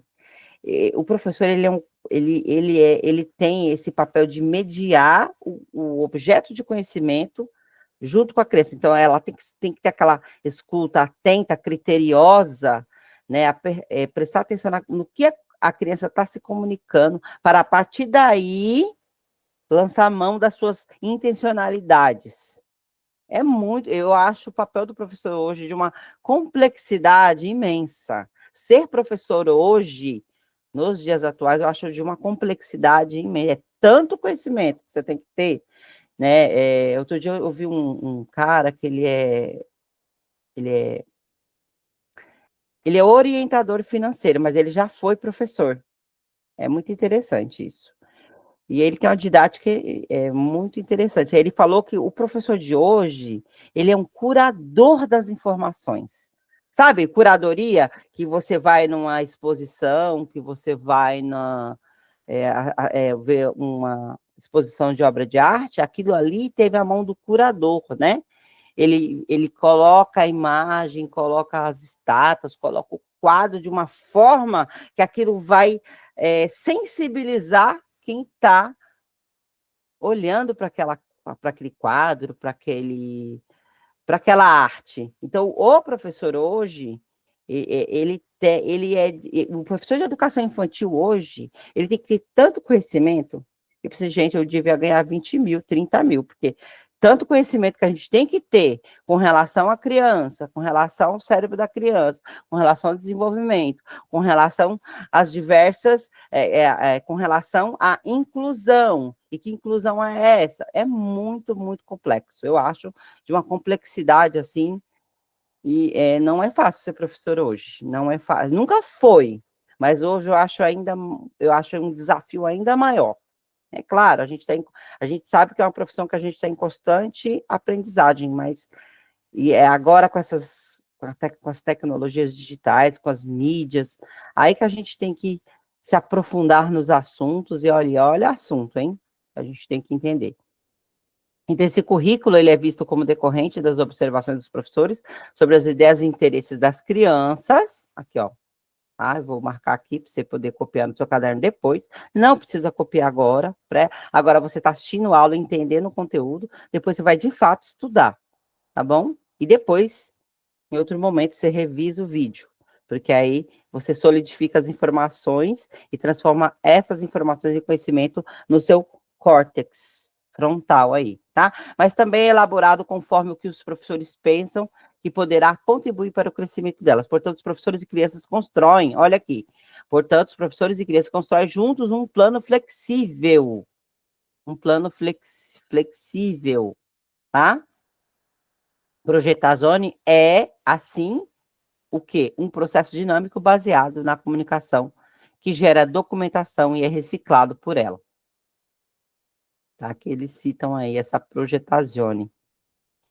Tá? Então, dado o seu caráter de iniciação, a carta de intenções revela-se como um instrumento de planejamento para o início do ano letivo e ou também para o início de cada semestre letivo, né? Então, a gente, geralmente, na rede, para quem não é da educação infantil, a gente entrega 2 cartas de intenção, uma no começo do ano e outra no meio do ano, né? Que aí a gente revisita a primeira carta, vê se os rumos que a gente colocou ali foram traçados, se houve mudança de rota ou não, se vai ter continuidade daquilo que foi, do conteúdo que foi pensado ou não, e aí refaz essa carta, revisita, refaz não, aí você reelabora, readequa, né, você flexibiliza as informações que estão ali, tá bom? Então, dado o seu caráter de iniciação, então ela tem aqui, tanto no início ou para o início de cada semestre. Então, ela acontece 2 vezes no ano na nossa rede de educação, tá? Na rede na rede de ensino da cidade de São Paulo. A elaboração da carta de intenções, por ser atividade autoral de cada professor, não pressupõe modelos fixos. Sua linguagem pode favorecer seu compartilhamento com crianças e familiares responsáveis para que se aproximem do processo vivenciado desde o início. O que é importante frisar é que a carta de intenções deve ter uma linguagem ela não pode ter uma linguagem muito técnica, assim como era de um planejamento pedagógico anual, entendeu? Ela tem que ser uma carta mesmo, como se você estivesse escrevendo uma carta para alguém, então que qualquer pessoa consiga ler e entender quais são as intenções que tem naquela carta. Então, ela tem que ter uma linguagem mais flexível, uma linguagem que consiga comunicar com o máximo de público possível, com todos os atores do processo ensino-aprendizagem. Tá? Então, para a criança, se eu ler para a criança, ela entenda quais são os objetivos que eu quero com ela. Se a família ler aquela carta de intenção, ela entenda quais são as decisões que foram tomadas ali pelo professor, a partir da observação que ele fez com relação às crianças. Que o supervisor lendo, ele entenda, o diretor, outros professores, outras instituições, né? É isso, tá bom? Vamos lá, continuando aqui. Então, aí a gente finaliza, né, esse subassunto, né, esse subtópico, que é a carta de intenções, tá? Aqui, o planejamento contínuo do trabalho docente. Então, o planejamento contínuo é elaborado a partir, né, da carta de intenções, das observações cotidianas, junto aos bebês e às crianças, sendo materializado nos registros diários, construídos ao longo do percurso e do ano letivo. Deixa eu ver se alguém falou alguma coisa aqui no chat. Só um minutinho. Na verdade, decepcionada, tá. Então, a última foi a Ana Paula que contribuiu aqui com o nosso chat, tá? O registro das observações e da escuta das falas e narrativas infantis, desculpa, dos bebês e crianças pelo docente contribui para a reflexão, né? Então, esse registro, né, das observações, da escuta e das falas narrativas dos bebês e crianças pelo docente, contribui para a reflexão sobre o processo educativo e serve para a tomada de decisões. Olha aí, tá? Que bacana. Um bom planejamento contínuo deve levar em consideração as anotações individuais do grupo, né? Então, você tem que registrar, tanto observando a criança individualmente, quanto ela em grupo. E como é que ela se comporta nos diversos ambientes. É incrível.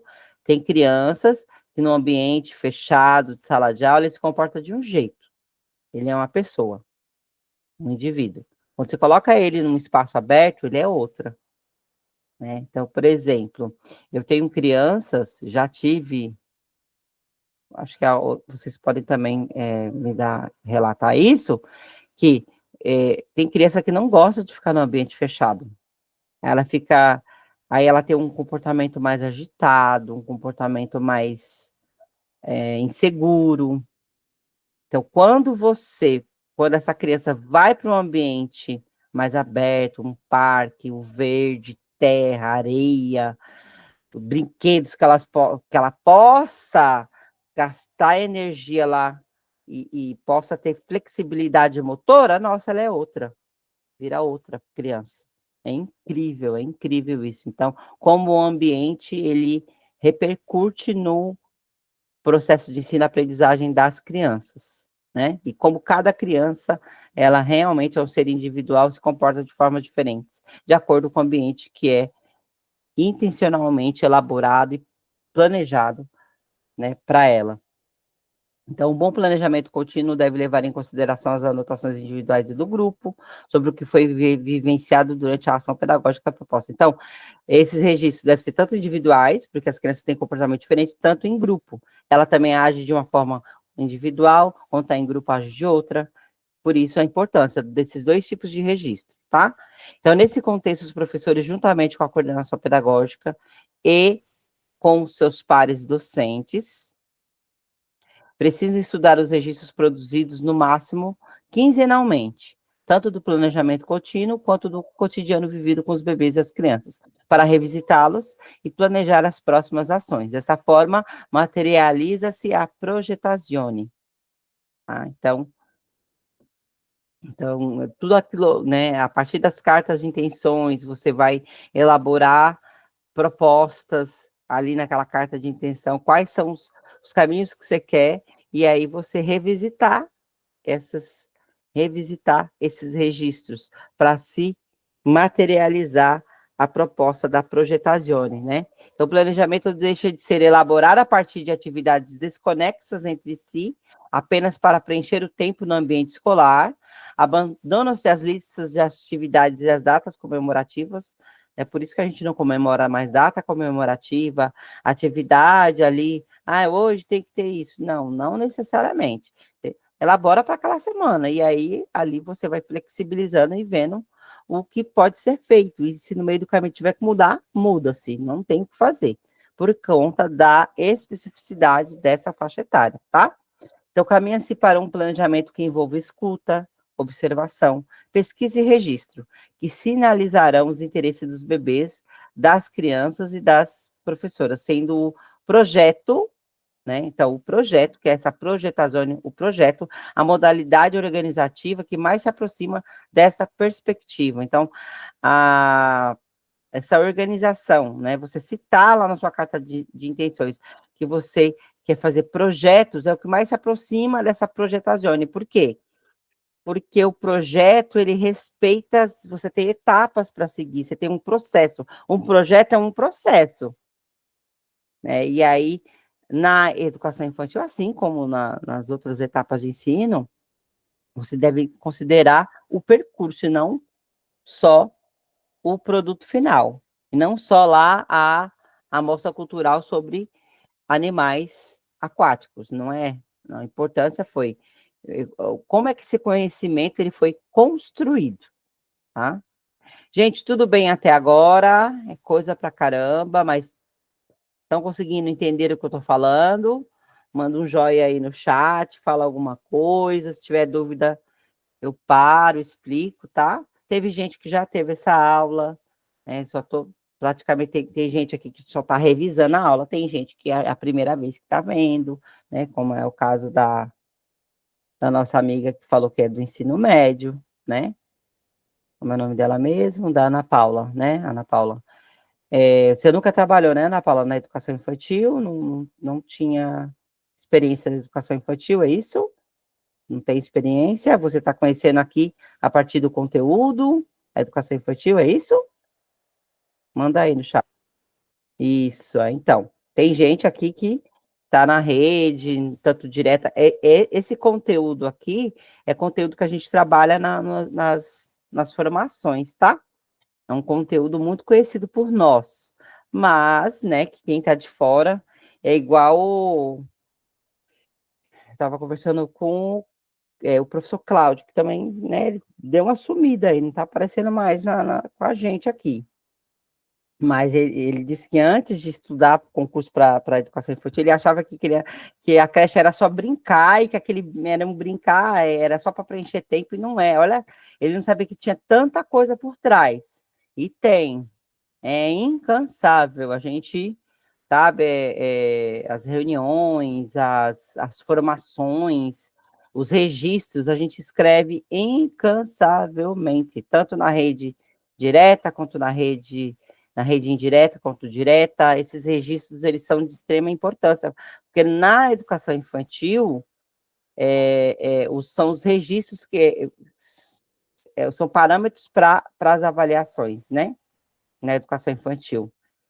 A documentação pedagógica é feita a partir desses diversos registros, tá? E vamos lá.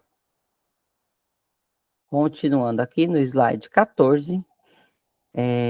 No contexto do planejamento contínuo, é importante que a professora, o professor, escolha o instrumento para registrar esse planejamento. A seguir serão apresentados alguns instrumentos, né? Então, esses registros, a gente tem alguns instrumentos. Quais são eles? O semanário, como instrumento de registro, que era semanário, antes de sair esses documentos. Aí depois passou para diário de bordo, tá? Então, a gente chama o antigo semanário de diário de bordo. Tá? Em que você registra ali o seu planejamento ali da semana, as suas intencionalidades, né? Daquela semana. Então, o semanário tem sido compreendido como um caderno contendo o registro de planejamento para a semana, com a descrição das atividades a serem trabalhadas e com a sinalização dos espaços, tempos e materiais que serão necessários para a realização das atividades. Geralmente, uma folha do caderno contém uma diagramação que a divide em 5 dias e cada dia é subdividido em horas para receber os registros. Isso aqui era como era o semanário. Era como era, tá? Para receber o registro das atividades planejadas. Esse instrumento de registro tem sido muito utilizado, por isso a necessidade de qualificá-lo. Então, era assim, né? Só que esse documento é recente também, de 2020. Só que foi mudando, né? Agora a gente faz em forma, a gente não tem mais essas grades segunda, tal horário, tal coisa. Não tem mais isso. Ele é um texto corrido. É um texto, né? É feito em forma de texto. Não tem grades dividindo dias, horas, né, dias da semana e horas. Não é mais assim, tá? Aos professores, com o tempo, vão modificando o semanário a partir da observação e escuta atenta de bebês e crianças como elementos estruturais para o seu planejamento, percebendo que, desta forma, não há como prever o que acontecerá nos 5 dias da semana. Então, neste momento, surgirá a necessidade de se escolher outro instrumento de registro que materialize o planejamento da intencionalidade docente, que é o diário de bordo. A gente chama de diário de bordo, um instrumento de registro. Então, o que é esse diário de bordo? É um instrumento de registro que considera os protagonismos infantil e docente na elaboração do planejamento daquilo que vai ser oferecido para bebês e crianças. Então, você faz em forma de texto, né? Um texto. Agora esqueci, isso tem um nome em língua portuguesa, daqui a pouco eu vou lembrar. Aí você escreve, sem a necessidade de dizer, né? Você coloca na semana, né? De acordo com o que você observou, de acordo com as necessidades das crianças, observei que essa semana elas falaram muito sobre animais, portanto, escolherei livros que tratam sobre bichos, nome de bichos, fauna, flora, enfim. É sempre na perspectiva do que você observou com relação às necessidades e desejos das crianças. Então, aí você vai registrar aí no seu diário de bordo, tá? Então, não tem mais semanário, não existe mais esse documento. O que existe hoje é diário de bordo. Nesse diário de bordo, você coloca as suas intencionalidades da semana e aquilo ali é flexível, pode ir mudando, né? E por isso que essa rede de ensino, ela optou pelo registro do texto, e não em forma de grades, diagrama, essas coisas, porque facilita, porque você vai lá ler o texto. Aí você lá na segunda, você teve aquela intencionalidade para a semana. Mas você está vendo que na quarta-feira, aquilo ali já não está servindo mais para as crianças. E na quarta-feira você descobriu outros interesses que eles queriam ver. Aí você vai lá, reescreve, porque é um documento flexível também. Todos os registros que trata sobre planejamento contínuo, eles são flexíveis, por isso que é um planejamento contínuo. ele pode sofrer mudanças, tá? Vamos finalizar aqui nesse slide 15, vamos para o intervalo, e aí vocês voltam na aula nesse mesmo link, tá? Não vou mandar outro link, não. Aí vocês saem da aula, não tem problema, porque esse link, ele continua, aí você entra no link e retoma, tá? Então, diário de bordo. O termo diário de bordo pode remeter a muitas situações organizativas do dia a dia docente e dos bebês e das crianças. Defendemos que um desdobramento natural do semanário, quando é adequadamente preparado, trazendo as intenções pedagógicas do que se pretende desenvolver junto às crianças e narrativas do que os bebês e crianças vão apresentando como centro de interesses, e apresentar como diário de bordo. É como um diário mesmo, sabe? Não sei se vocês foram na adolescência de vocês, vocês tiveram diário. Eu tive diário, gente. E aí eu mandava as amigas escreverem. Lembra que tinha aqueles questionários? No meu diário, ainda tinha um questionário, né? Não sei se vocês passaram por aí. Eu não sei se uma de vocês aí, né? Eu já passei dos 40, então eu passei por esse, eu tinha diário. Legal, né? Era bem legal, eu sinto saudade. A gente escrevia muito, né? É um diário mesmo, isso aqui é um diário de bordo. Aí parece, lembra até navio, né? Diário de bordo, né? Dos navegantes aqui, quando chegaram a carta de Camões, a carta de não sei o que, de Caminha lá. Ô, Célia, me ajuda aí. Ele, o cara escreveu aquela carta para o rei lá, para dizer o que ele viu aqui no Brasil. É um diário mesmo, um diário de bordo, tá? Então, esse instrumento permite que o professor materializa o movimento de projetazione, ser de sua turma. Neste processo vão aparecendo pistas de desdobramentos didáticos, pedagógicos do que deve ser realizado junto aos bebês e crianças.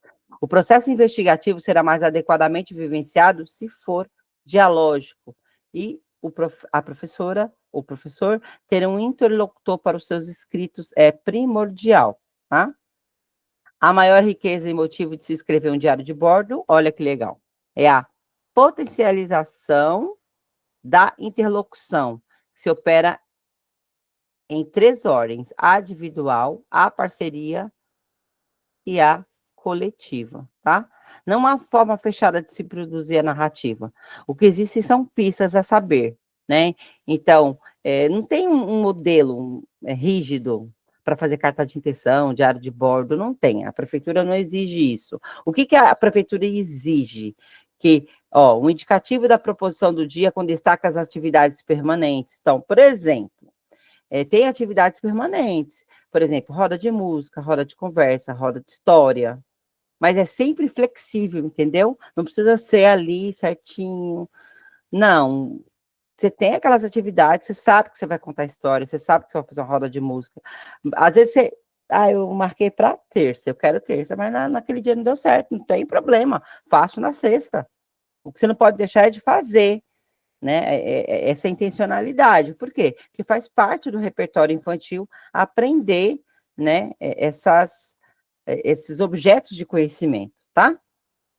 Interesse dos bebês e das crianças para as propostas, organização dos espaços, tempos e materiais para o dia, falas ou observações específicas de alguns bebês ou crianças todos os dias, desdobramento na condução da proposta didática originada a partir das considerações infantis, possibilidades refletidas pelo professor, pela professora de futuros encaminhamentos, indicativos da coordenação pedagógica, tá? Enfim, vamos dar uma parada aqui, tá? 10h10 a gente retoma no slide 16, tá bom? E aí a gente tem mais uma horinha, das 10h10 às 11h, a gente finaliza esse conteúdo, e das 11h ao meio-dia a gente fala sobre a discursiva das meninas. Tá bom, gente? Até daqui a pouco. Eu vou parar a apresentação e vou sair. 10h10 a gente retoma, beleza?